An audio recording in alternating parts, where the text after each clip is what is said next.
प्रिय छात्रों, सुप्रभातम। आज हम अपनी पाठ्य पुस्तक का तीसरा पाठ पढ़ने जा रहे हैं, व्यायामः सर्वदा पथ्यः।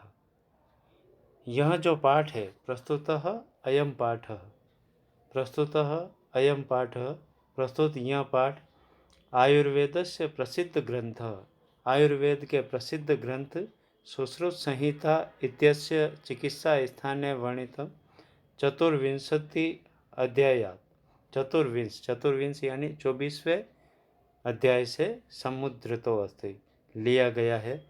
सुश्रुत संहिता आयुर्वेद का प्रसिद्ध ग्रंथ है, जिसमें आचार्य सुश्रुत ने इसमें आचार्य सुश्रुत ने व्यायामस्य परिभाषाम, व्यायाम की परिभाषा, तेन जायमानान लाभान और उससे प्राप्त होने वाले जो लाभ हैं उसको निबोधयति, उसको बोधित किया है। प्रामुख्येन शरीर सौष्ठवम कांति स्फूर्ति। शरीर सौष्ठवम, शरीर सौष्ठव का अर्थ होता है शारीरिक सुगठन और कांति यानी चमक, स्फूर्ति यानी ताजगी, सहिष्णुता का अर्थ होता है सहनशीलता या धैर्य रखने की क्षमता, आरोग्यम और निरोगता च इत्यादय व्यायामस्य लाभा सन्ति। इत्यादि व्यायाम के लाभ हैं। ये शारीरिक सुगठन, कांति, स्फूर्ति, सहिष्णुता, निरोगता, ये सभी जो व्यक्ति नित्य प्रति व्यायाम करने वाला है उसको ये लाभ अपने आप होते रहते हैं, क्योंकि उसका शरीर सुपुष्ट रहता है। उसके शरीर में जो भी वो भोजन करता है वो भोजन पच जाता है। तो सुपाच्य भोजन करने पर, अच्छी तरीके से व्यायाम करने पर आपके शरीर में जो कुछ भी आप भोज्य पदार्थ ग्रहण कर रहे हैं वो निश्चित रूप से आपके शरीर के लिए बलप्रद होते हैं। कोई भी श्लोक वाले पाठ पढ़ते समय हम पहले श्लोक पढ़ते हैं, फिर श्लोक का अन्वय करते हैं और अन्वय के बाद उसका हिंदी अनुवाद करते हैं। आपको हर श्लोक के साथ उसकी व्याकरण ज्ञान टिप्पणी भी लिखनी है, संदर्भ प्रसंग के सहित। सबसे पहले संदर्भ लिखा, फिर प्रसंग लिखा, उसके बाद अन्वय लिखा, फिर अनुवाद और फिर व्याकरण ज्ञान टिप्पणी। तो प्रति श्लोक में आप 4 से 5 शब्द व्याकरण ज्ञान टिप्पणी लिखे। तो इस तरीके से पूरे पाठ में कम से कम आपके 20 से 25 या 30 शब्द भी हो सकते हैं। तो व्याकरण ज्ञान टिप्पणी के 20-25 शब्द आपके आराम से हो जाएंगे। तो पहला श्लोक है, शरीर आयास जननम कर्मम व्यायाम संगीतम तत्कृत्वा तो सुखम देहम विमृदनीयात समन्ततः। शरीर आयास जननम कर्मम, शरीर आयास जननम कर्मम, इसका अन्वय यहीं से शुरू होता है। सबसे पहला शब्द आएगा शरीर आयास जननम, फिर कर्मम व्यायाम संगीतम। ये लाइन पूरी है जैसे कि जैसे चल रही है। तो आप क्रमांक डालें तो 1, फिर 2, फिर ये 3, ये एक लाइन पूरी होगी। उसके बाद तत्कृत्वा तो सुखम देहम, यहाँ पर भी है जैसे कि जैसी लाइन चल रही है। फिर समन्ततः विमृदनीयात, ये जो शब्द है ये सबसे बाद आ जाएगा। तो आप इसको इस तरीके से लिख सकते हैं कि शरीर आयास जन्नम कर्मम व्यायाम संगीतम तत्कृत्वा। तो यहाँ पर नंबर 4 आ जाएगा। इसको एक बार मैं वापस लिख देता हूँ, शरीर आयास जन्नम कर्मम व्यायाम संगीतम तत्कृत्वा तो, ये 5वां नंबर, फिर देहम, फिर सुखम समन्ततः और विमृदनीयात। ये पूरा श्लोक आपके कंप्लीट हो गया। तो शरीर में परिश्रम जनित थकान उत्पन्न करना, शरीर में परिश्रम जनित थकान उत्पन्न करने के कर्म को ही, ऐसे कार्य को ही व्यायाम संगीतम, व्यायाम नाम से संबोधित किया जाता है। चाहे वो किसी भी तरीके का शारीरिक परिश्रम हो जिससे आपके शरीर में थकान पैदा हो, पसीना निकले आपके शरीर का, तो ऐसे कर्म को व्यायाम संगीतम, व्यायाम कहा जाता है। तत्कृत्वा, तत्कृत्वा उसको करके, तो देहम, देहम यानी शरीर को, सुखम सुखपूर्वक, समन्ततः विमृदनीयात, समन्ततः सभी ओर से, विमृदनीयात यानी उसको मालिश करना चाहिए। अब मालिश करने के लिए आप चाहे किसी भी तेली पदार्थ का प्रयोग कर सकते हैं, चाहे घी का प्रयोग कर सकते हैं, जो भी मतलब शरीर के लिए सही हो, जो आपके शरीर के लिए उचित हो सके, वैसे किसी भी तेली पदार्थों से समन्ततः विमर्दनीयात, सुखपूर्वक चारों ओर से या सभी ओर से उसका मर्दन करना चाहिए, उसकी मालिश करनी चाहिए। अब आपके श्लोक क्लियर हो गया कि शरीर में परिश्रम जनित थकान उत्पन्न करने के कर्म को ही व्यायाम नाम से संबोधित किया जाता है। और तत्कृत्वा, तत्कृत्वा यानी वह करके, यानी व्यायाम करके, देहम शरीर को सुखम सुखपूर्वक, समन्ततः विमर्दनीयात सभी ओर से उसको मालिश करना चाहिए किसी भी प्रकार के तेलीय पदार्थ से। फिर दूसरा श्लोक है, शरीरोपचय कांतिर्गात्राणां सुविभक्तता दीप्ताग्नित्वं स्थिरत्वं लाघवं मृजा, दीप्ताग्नित्वम अनालस्यम स्थिरत्वम लाघवम मृजा। तो व्यायाम से क्या क्या लाभ होते हैं, तो आपको शुरुआत में व्यायाम के द्वारा या व्यायाम से, तो व्यायाम के द्वारा लिखते हैं तो आपको लिखना पड़ेगा व्यायामेन, इसमें अन्वय में पहला शब्द या तो ये लिख दें या फिर व्यायामात, पंचमी विभक्ति भी लगा सकते हैं, व्यायामात। इस प्रकार से आप चाहे व्यायामेन लिखें चाहे व्यायामात लिखें, क्योंकि उससे प्राप्त होने वाले लाभ हैं। तो व्यायाम के द्वारा या व्यायाम से, ठीक है। पहला शब्द आपको ये लिख करके, पहला शब्द आ जाएगा शरीर उपचय, पहला शब्द आ जाएगा व्यायाम से क्या उत्पन्न होता है, तो शरीर उपचय। फिर गात्राणाम कांति, ये दूसरा शब्द। फिर ये तीसरा शब्द। सबसे पहला तो ये हो गया कि व्यायाम से शरीर उपचय, गात्राणाम कांति, फिर सुविभक्तता, ये चौथा शब्द हो गया। फिर दीप्ताग्नित्वम, ये पांचवा शब्द हो जाएगा यहाँ पर, दीप्ताग्नित्वम। फिर अनालस्यम, ये छठा शब्द हो गया। फिर स्थिरत्वम, ये सातवां शब्द। फिर अनालस्यम स्थिरत्वम लाघवम, ये आठवां शब्द हो गया। फिर मृजा च उपजायते, च उपजायते या च जायते, ये शब्द आप लिख सकते हैं। उपजायते यानी उत्पन्न होते हैं या पैदा होते हैं, उससे प्राप्त होते हैं, ठीक है। इस तरीके से ये उपजायते लिख दिया या प्राप्यते, पर ये सही शब्द है। उत्पन्न होता है, क्या क्या उत्पन्न होता है व्यायाम करने से शरीर में, क्या क्या उत्पन्न होता है, तो सबसे पहला शब्द है शरीर उपचय। शरीर उपचय का अर्थ होता है शरीर की वृद्धि, यानी शारीरिक वृद्धि होती है। सबसे पहले व्यायाम से क्या होता है, शारीरिक वृद्धि, यानी जो भी आपके शरीर के अंग हैं वो सुव्यवस्थित तरीके से उसका विकास होता है, शरीर के अंगों की वृद्धि होती है। फिर गात्राणाम कांति, और उस शारीरिक अंगों में चमक, है ना, शारीरिक सौंदर्य, ये उससे उत्पन्न होता है। गात्राणाम यानी अंगों की, कांति यानी आभा या चमक। फिर सुविभक्तता, सुविभक्तता यानी शारीरिक सौंदर्य, यानी जो अंग जैसा है वो उसके अनुरूप, मतलब सुस्पष्ट देखने वाला, दिखाई देने वाला होता है, शारीरिक अंग सौंदर्य से युक्त हो जाते हैं।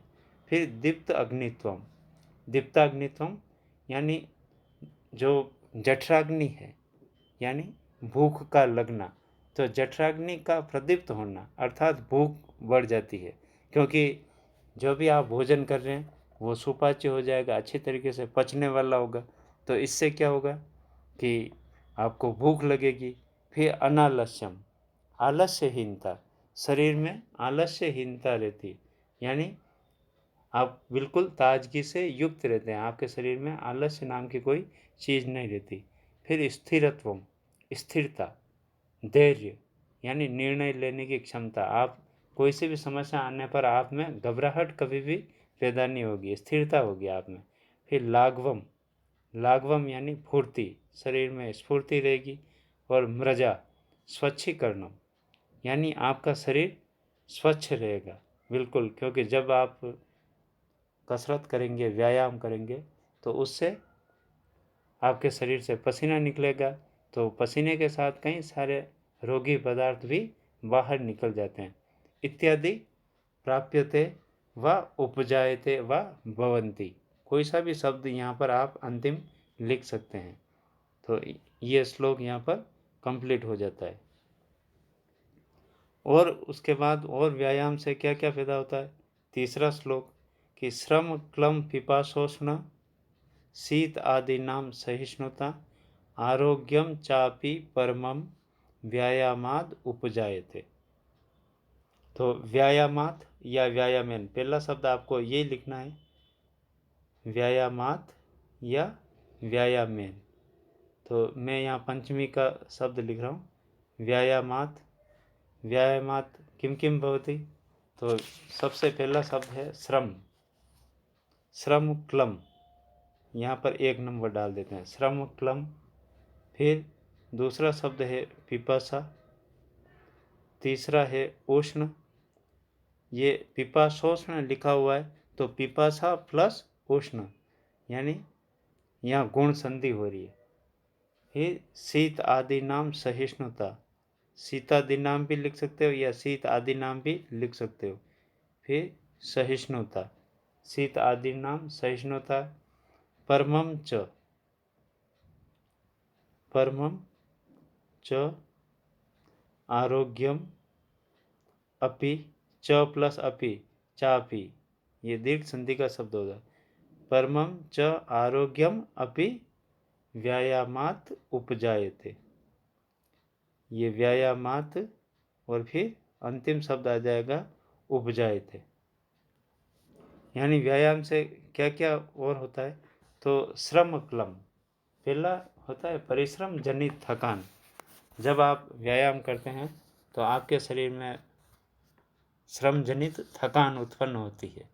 फिर पिपासा, प्यास का लगना, क्योंकि आपका शरीर में भोजन पचेगा तो उससे आपको निश्चित ही प्यास लगेगी। फिर उष्ण, उष्ण यानी गर्मी। शीत आदि नाम सहिष्णुता, और शीत यानी ठंड, आदि की सहिष्णुता यानी सहन करने की क्षमता। जब आप गर्मी के समय में होंगे तो भी आपका शरीर गर्मी सहन करने की क्षमता रखेगा।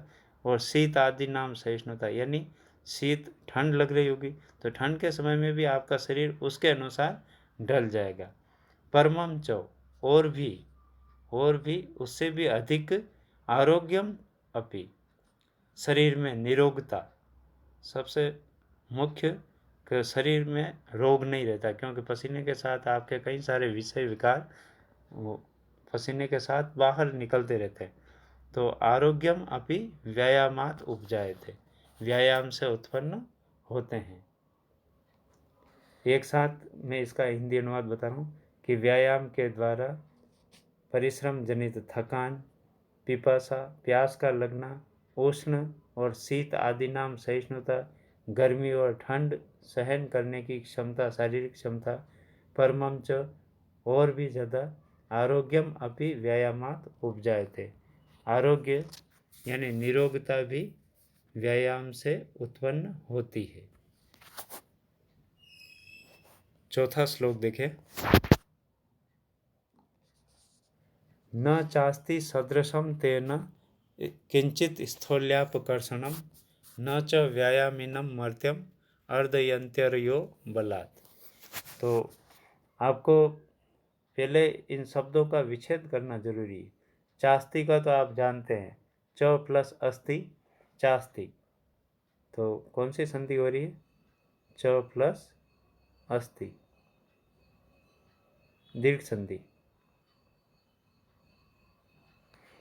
और मर्त्यम अर्धयंत्यो लिखा हुआ है, तो मर्त्यम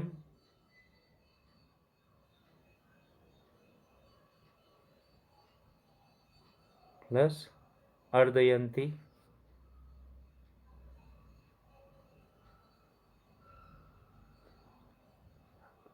मर्त्यम प्लस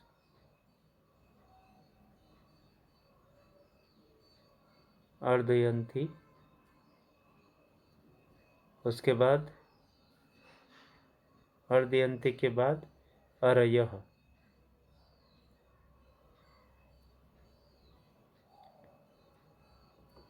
ये आपके 3 शब्द इसमें मिले हुए हैं। अब इसका अन्वय बता रहा हूं मैं।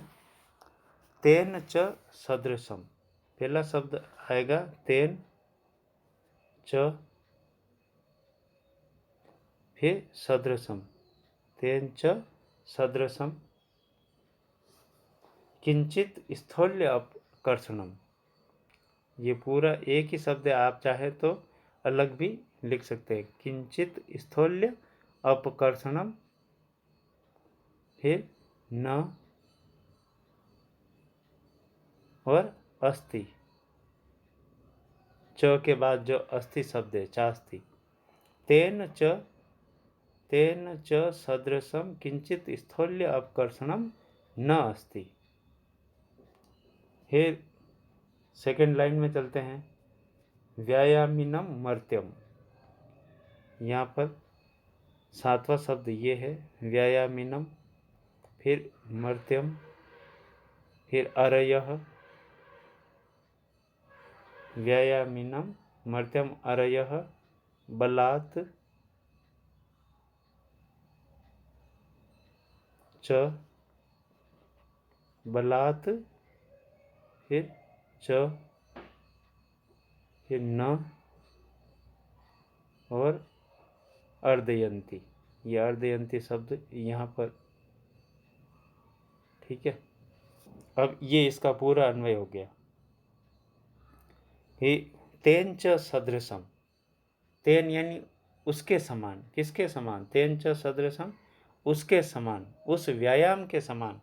किंचित स्थौल्य अपकर्षणम न अस्ति, कोई भी मोटापा दूर करने का और कोई उपाय नहीं है। यानी आप जो टीवियों में कई सारे ऐड देखते हैं कि आप ये बेल्ट बांधिए, आप ये दवाई ले लीजिए, ये कैप्सूल खा लीजिए, इससे मोटापा दूर हो जाएगा, पर उस व्यायाम के सदृश कोई भी मोटापा दूर करने का और कोई उपाय नहीं है। अगर आपको शरीर का मोटापा दूर करना, चर्बी हटानी है, तो निश्चित रूप से आपको पसीना बहाना पड़ेगा।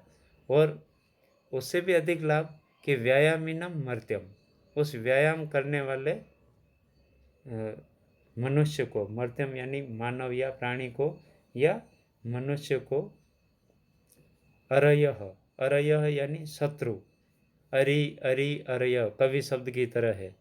कवि कवि कवय, तो अरि अरि अरयः, बहुत सारे शत्रु भी मिलकर के बलाच न अर्दयन्ति, बलपूर्वक उसको हरा नहीं सकते हैं, कुचल नहीं सकते हैं, यानी उसका मर्दन नहीं कर सकते हैं। व्यायाम के समकक्ष व्यायामी व्यक्ति को जो शत्रु है वो भी बलपूर्वक उसको कुचल नहीं सकते हैं, उसको हरा नहीं सकते हैं।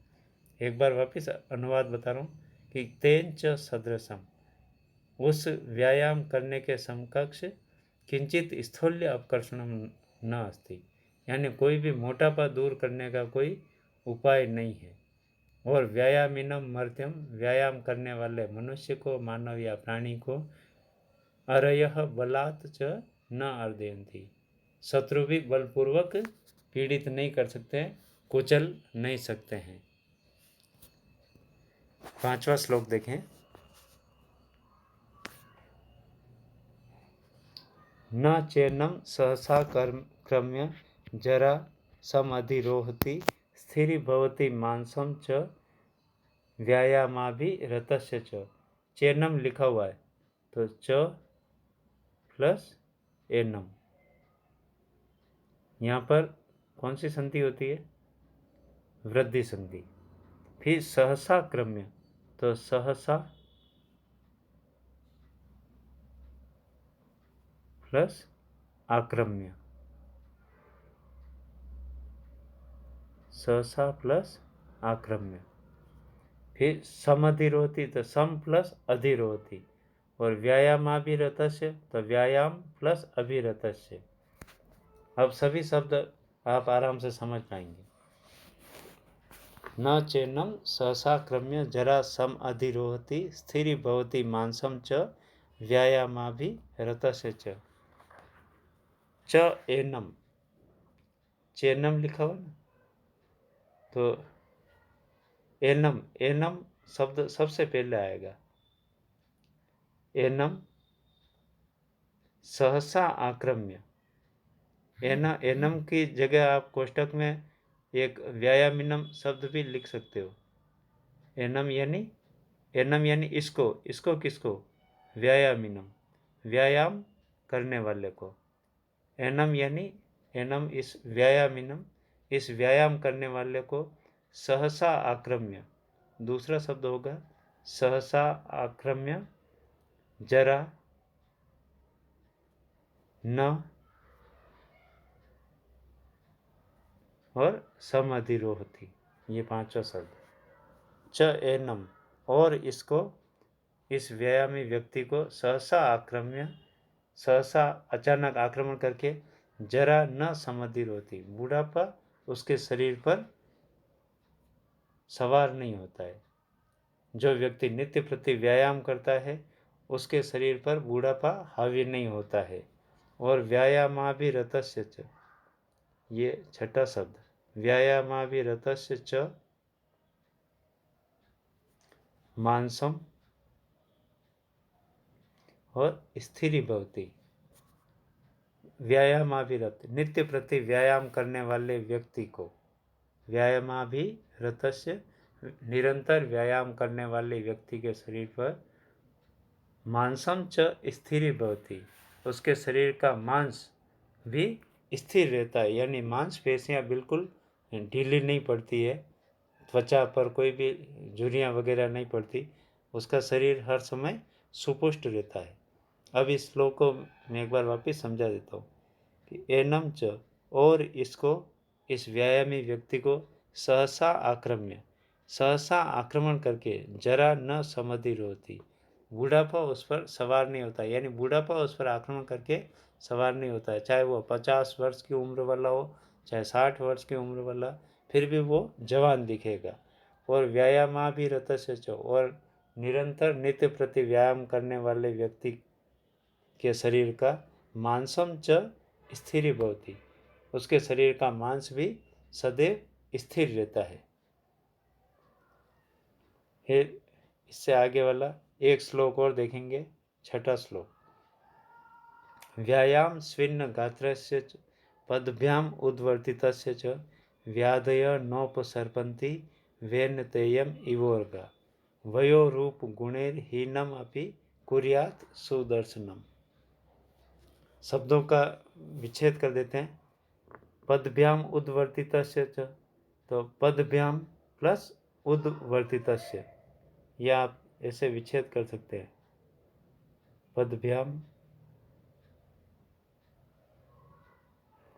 माँ हलंत आ जाएगा प्लस उद्वर्तितस्य,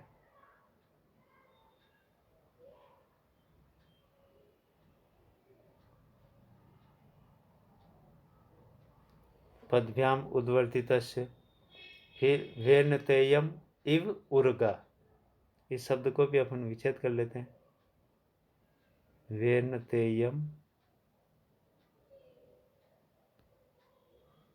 प्लस इव, फिर उर्गा। उर्ग का अर्थ होता है सांप, और उर्गह उर्गौ उर्गा, यानी बहुवचनांत है। सांप शब्द का बहुवचनांत है, व्यनतेयम इव उर्गा। फिर वयः रूप गुणे ही प्लस हीनम अपि, तो गुणे ही प्लस हीनम, यहाँ पर ऋत्व विसर्ग संधि होती है, गुणे ही प्लस हीनम।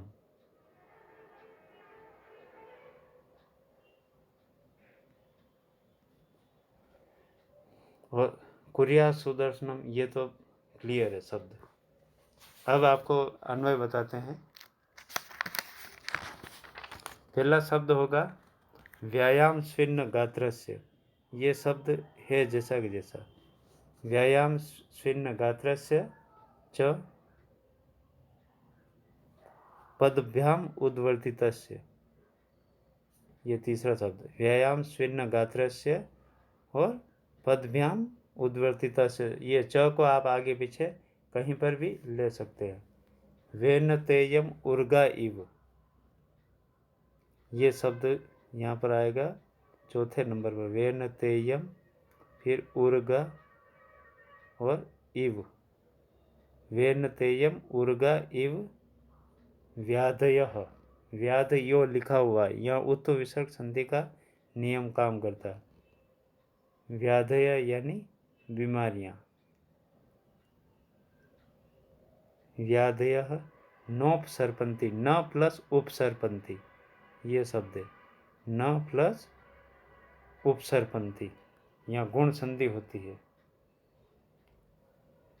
फिर वयोरूप गुण हीनम अपि, इस पर पूरा एक ही क्रमांक डाल देते हैं, 10 नंबर। इसको आप वयः रूप गुणे ही हीनम अपि सुदर्शनम, ये 11वां शब्द सुदर्शनम, और फिर ये 12वां अंतिम कुर्यात, सुदर्शनम कुर्यात। तो अब इसका अनुवाद देखते हैं कि व्यायाम स्विन्न गात्रस्य, व्यायाम से, जो व्यक्ति नित्य प्रति व्यायाम करने वाला है और पसीने से लथपथ जिसका शरीर है ना। स्विन्न गात्र से, गात्र का अर्थ होता है अंग, स्विन्न होना यानी लथपथ होना। पसीने से जिसके शरीर के अंग नित्य प्रति लथपथ हो जाते हैं, ऐसे नित्य प्रति पसीना बहाने वाले व्यक्ति को, और पदभ्याम उद्वर्तितस्य, और पैरों को ऊपर उठाकर जो व्यायाम किए जाते हैं, ऐसे पदभ्याम यानी पैरों से, उद्वर्तिता से यानी उल्टा करके ऊपर, यानी कई व्यायाम ऐसे भी हैं जिनमें पैरों को संचालित किया जाता है, पैरों को कमर में हाथ रख करके पैरों को ऊपर उठा करके उससे व्यायाम किए जाते हैं।